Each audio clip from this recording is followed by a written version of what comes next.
Guadeloupe, actualité.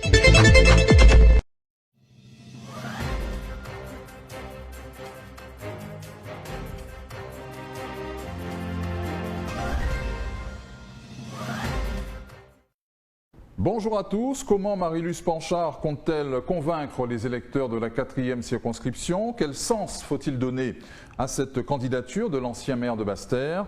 Sera-t-elle en capacité de faire entendre une voix discordante au sein de la Macronie?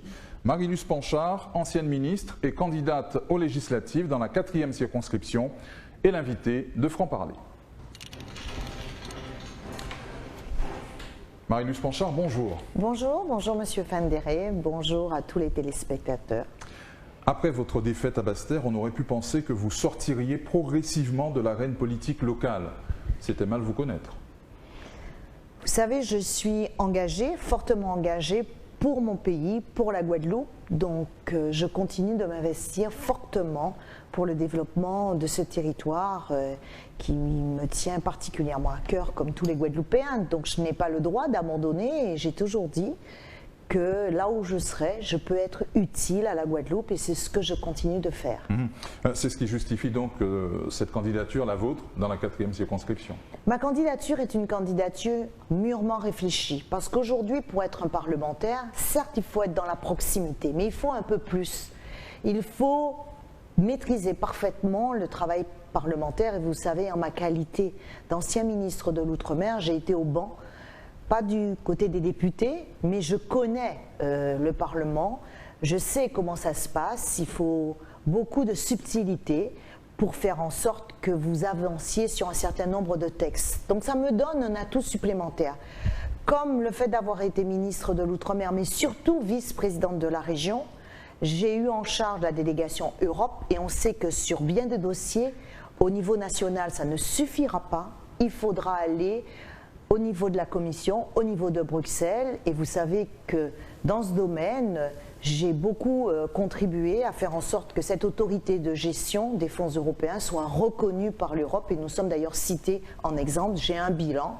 Et donc tout cela fait qu'aujourd'hui, je dis très clairement, je pense que c'est la députée qu'il nous faut dans la 4e circonscription. Compliqué d'être estampillé majorité présidentielle, GUSR, dans cette 4e circonscription? Monsieur Fandéré, on va clarifier les choses. Moi, actuellement, je suis soutenue par mes amis politiques qui font partie de la majorité régionale comme des élus de la communauté du Grand Sud Caraïbes. J'entends, en tant que député de la Guadeloupe, siéger au sein d'un groupe Outre-mer, parce qu'il faudra créer ce groupe Outre-mer. Et je suis convaincue que nous allons y parvenir. Il y va de l'intérêt de la Guadeloupe. J'ai toujours défendu le fait qu'il fallait privilégier la Guadeloupe à toute autre considération. Et donc, je vais m'atteler à ce qu'on arrive à constituer ce groupe, non pas pour être en opposition, non pas pour être en affrontement, parce que lorsque vous êtes noyé, que ce soit au niveau de la majorité présidentielle ou d'autres groupes, vous n'avez pas droit à la parole aussi facilement. Je garde de l'exercice du pouvoir, souvent lorsqu'on avait un texte très important, comme par exemple l'agriculture, porté par le ministre, on disait pour l'Outre-mer, on verra après. On verra toujours après. Et bien souvent, il n'y a pas de débat. On passe par des ordonnances, vous savez, c'est la façon pour le gouvernement de légiférer sans l'appui du Parlement, et il n'y a pas de possibilité d'échanger, d'amender, on se retrouve avec des textes qui ne sont pas applicables. Et en plus, j'ai envie d'ajouter, il y va aussi de l'intérêt du ministre de l'Outre-mer. Combien de fois le ministre de l'Outre-mer, et je sais de quoi je parle, aurait eu besoin d'avoir ce groupe qui permettrait de l'appuyer, d'appuyer son action pour faire passer un certain nombre de lois ou de textes qui concernent le territoire. Et bien souvent, c'est l'appareil des partis et des groupes qui prévaut et c'est nuisible. Donc je crois qu'on a aujourd'hui une opportunité qui a été très clairement posée dans l'appel de Fort-de-France, qui n'est pas la déclaration de Basse-Terre, mais qui est bien cette volonté d'avoir un dialogue différent avec le gouvernement, un dialogue intransigeant, très attentif aux questions de l'outre-mer. Et je termine sur ce point, vous avez vu que la Cour des comptes vient de dire très clairement qu'ils n'arrivent pas à comprendre pourquoi, dans le cadre de tous les crédits qui sont mis à disposition de l'outre-mer, ils ne sont pas aujourd'hui réellement utilisé, parce qu'il n'y a pas cette transversalité, parce qu'il n'y a pas de travail interministériel. Ça doit changer et le groupe Outre-mer à l'Assemblée nationale peut y contribuer. Il aura des moyens d'action et pourra faire entendre sa voix. Et en plus, dernier argument, on peut être aussi une variable d'ajustement lorsqu'il y a un débat, pour une fois. On n'aura pas la voix de l'Outre-mer complètement noyée au sein de l'Assemblée avec 577 membres. Donc, en cas d'élection, vous ne siégerez donc pas avec la majorité présidentielle, c'est clair? Je ne suis pas dans un affrontement avec la majorité présidentielle. Je siégerai au niveau de ce groupe. S'il s'avère que la majorité présidentielle propose des choses intéressantes pour la Guadeloupe, moi je veux la construction de mon pays Guadeloupe, on le fera, mais on le fera en responsabilité. Et si ça ne va pas, comme tout couple, eh bien on va se séparer. Mais au moins, on connaîtra très clairement la position des élus guadeloupéens. Moi je souhaite être ce député du rassemblement, je souhaite être aussi une députée qui soit libre. Je ne veux pas être le béni oui-oui d'un parti politique. Ça fait longtemps que j'ai quitté les partis politiques dès que j'ai rejoint Aréchalus en 2015. Donc je ne vais pas revenir dans un système où vous n'avez pas droit à la parole parce que vous devez respecter la discipline du parti. Moi, ce qui m'intéresse, c'est de respecter la parole que je vais prendre devant les Guadeloupéens pour les défendre. Vous comprenez, Marie-Luce Panchard, le vote sanction contre Emmanuel Macron en Guadeloupe lors de la présidentielle? Vous savez, c'est ici, je crois, M. Fendere, vous m'aviez reçu, que j'ai dit on ne sait plus parler à l'outre-mer, on ne sait plus écouter. Je ne dis pas que tout ce qui a été fait est mauvais, puisqu'on l'a vu sur le plan économique, nous avons été fortement écoutés, mais il y a bien un domaine dans lequel je crois que le gouvernement n'a pas su entendre, c'est la question des soignants. Et je dis très clairement, moi je suis pour qu'on réintègre les soignants, qu'on puisse effectivement leur payer tous les jours de travail qu'ils devaient normalement bénéficier de cette rémunération, et je le dis d'autant plus. C'est un point sur lequel tous les candidats sont d'accord. Hein. Mais nous l'avons dit au mois de septembre. Nous l'avons dit au mois de septembre. Le président Aréchalus l'a écrit en disant d'ailleurs qu'il y avait une différence entre la Martinique et la Guadeloupe. Mais je dis la chose suivante. Si nous avions mis dans le texte de loi un amendement qui disait on peut voter l'obligation vaccinale à condition que nous ayons un taux de vaccination qui soit à minima de 60%. De fait, on aurait pu voter ce texte, mais en réalité, ce ne serait jamais appliqué en Guadeloupe.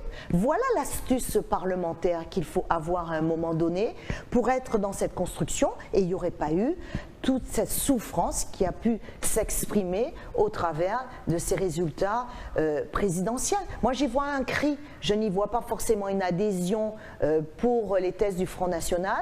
Je vois que ce quinquennat, à tort ou à raison, a été douloureux pour tous les Guadeloupéens.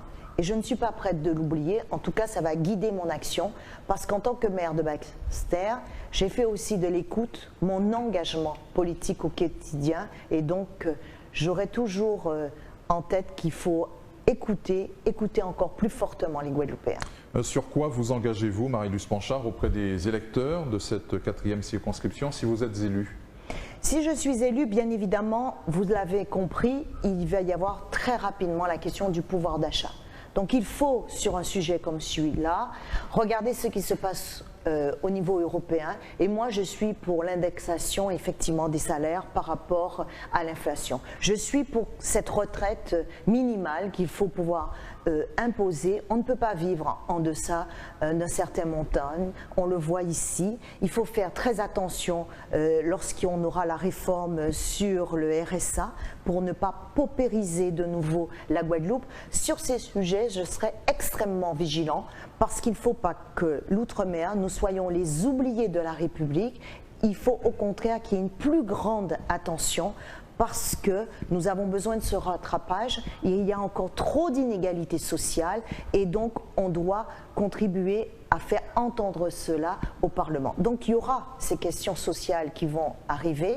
Il y aura aussi des sujets qui concernent peut-être tout ce qui est en termes de fiscalité, de développement économique. Là aussi, il y a des choses qu'on peut obtenir, notamment par rapport au fonds de soutien à l'investissement. On n'a pas osé le faire parce que chaque fois on est dans l'uniformité alors que ces adaptations, on peut l'obtenir. Et puis il y a la transition écologique. Enfin, il faut vraiment, c'est l'avenir de la Guadeloupe. Ce sujet n'a pas été beaucoup porté par certains aujourd'hui candidats qui appartiennent à des partis politiques qui avaient considéré que ce n'était pas prioritaire. Moi, je considère que ce sont des sujets sur lesquels nous devons pouvoir nous engager fortement. En tout cas, je serai cette députée qui osera.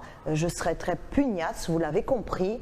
Ma candidature est celle, non pas pour essayer de retrouver une place au niveau national. Moi, je veux vraiment qu'on avance et on a pris beaucoup de retard. Et puis, il faudra être vigilant sur la question de l'évolution de nos organisations institutionnelles pour ne pas perdre au change. Il faut revoir les blocs de compétences. Il faut effectivement qu'il y ait plus d'efficience. Ce n'est pas une question de pouvoir, c'est une question de résultats. Les Guadeloupéens attendent effectivement plus de résultats dans bien des domaines et il faut qu'on puisse clarifier cela et limiter un peu cette tentation d'avoir un État trop centralisateur. Très bien.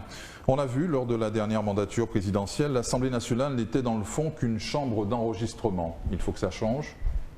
Aujourd'hui, la Constitution fait que l'Assemblée nationale ne doit pas être une chambre d'enregistrement. Elle a des pouvoirs considérables. Vous savez qu'un député, un parlementaire peut enclencher et demander des missions, peut demander une enquête, peut demander au ministre de lui communiquer un certain nombre, je dirais, d'informations. C'est le député qui vote les lois, qui propose des lois, mais aussi qui a un contrôle sur l'exécution de ces lois et je trouve que ce contrôle doit être accentué au niveau de l'outre-mer et la Cour des comptes vient de le dire. En tout cas, s'il faut faire partie de ces commissions pour évaluer les politiques publiques en outre-mer, je pense, de par mon expérience, que je voudrais vraiment m'y attacher parce que, comme je le disais tout à l'heure, il nous faut pouvoir avancer, avoir des résultats pour les Guadeloupéens. Votre principal adversaire dans cette élection, c'est le maire de Saint-Claude, Elie Kalifer? C'est vous qui le dites, Monsieur Findéré.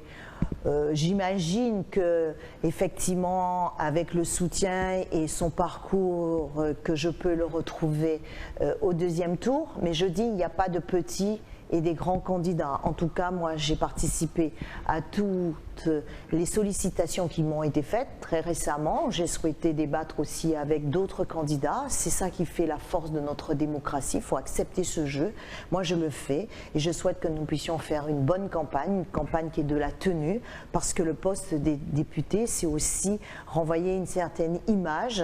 On représente la Guadeloupe, on représente la nation française. Il faut avoir de l'envergure, il faut avoir de la tenue.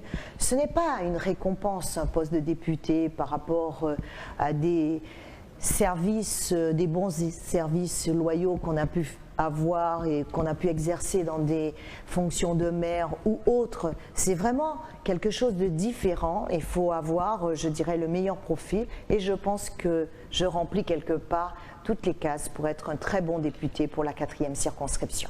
Que vous inspire, Marie-Luce Panchard, le positionnement d'Olivier Servat et sa prise de distance avec le parti présidentiel? Je crois que Olivier Servat a une position qui consiste effectivement à dire très clairement que cette écoute qui est indispensable pour construire des politiques publiques en Outre-mer doit être vraiment prise en compte et j'ai cru comprendre qu'il adhérait aussi à l'idée qui était portée au niveau de l'appel de Fort-de-France pour intégrer ce groupe Outre-mer. Tant mieux. En tout cas, ce qui est important, c'est que tous les députés, tous les parlementaires ultramarins parlent d'une même voix dans l'intérêt. C'est ensemble que nous serons plus forts et que nous pourrons faire entendre la voix de nos territoires. Merci à vous, Marie-Luce Panchard, d'être venue sur notre plateau. Merci. Merci à vous de nous avoir suivis et pour votre fidélité à Franc-Parler. On se retrouve très vite sur votre chaîne locale.